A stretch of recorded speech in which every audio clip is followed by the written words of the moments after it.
എല്ലാ അമ്മമാരിലും ദൈവികാംശമുണ്ട്.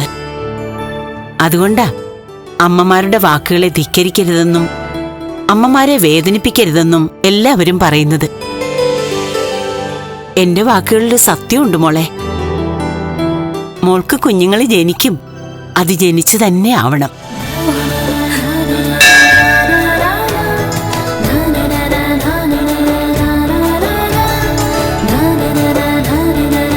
ദേ, ഇപ്പോഴും മണിയടിച്ചില്ലേ?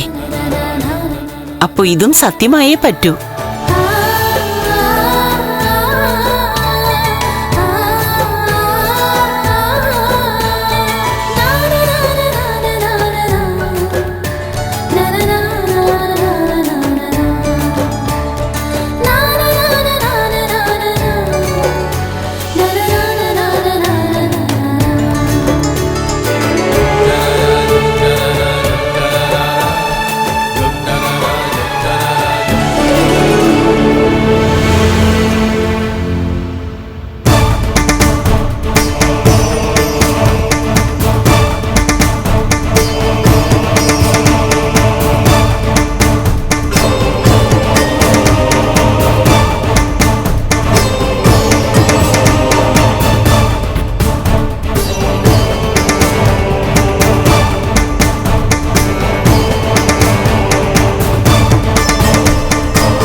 ആശ്വാസായി.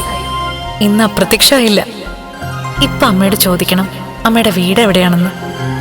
അങ്ങനെയാണെങ്കിലേ അമ്മയെ കാണണമെന്ന് തോന്നുമ്പോ അവിടെ പോയി കാണാമല്ലോ.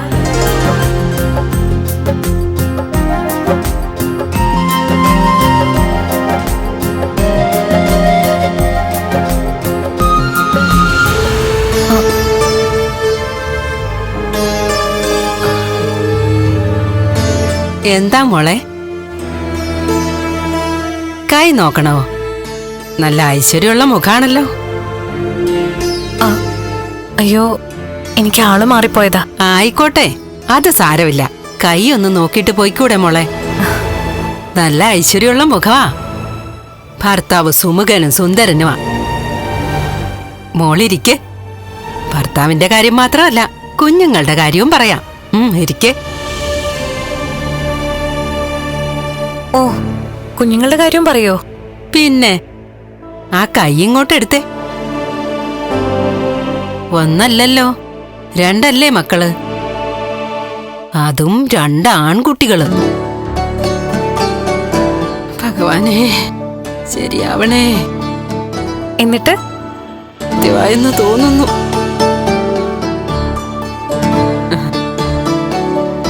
ആ 2 ആൺമക്കളും അവരുടെ അച്ഛനെ പോലെ മിടുക്കരായിട്ട് വളരും. അവര് പർവ്വതം കയറും.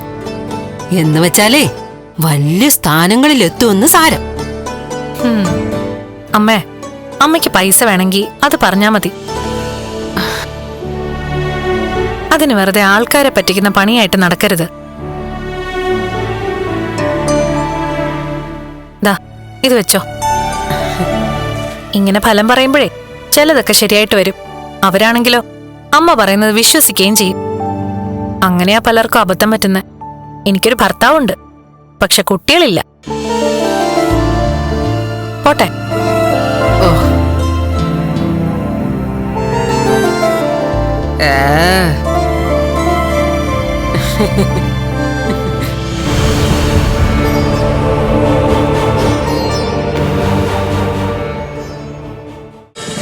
ഫ്ലവേഴ്സ് ഒരുക്കുന്ന കാഴ്ച വസന്തം യൂട്യൂബിൽ പ്രേക്ഷകർക്ക് ലൈവായി കാണാം. ഫ്ലവേഴ്സ് കോമഡിയിൽ ജോയിൻ ചെയ്യൂ, ആസ്വദിക്കൂ.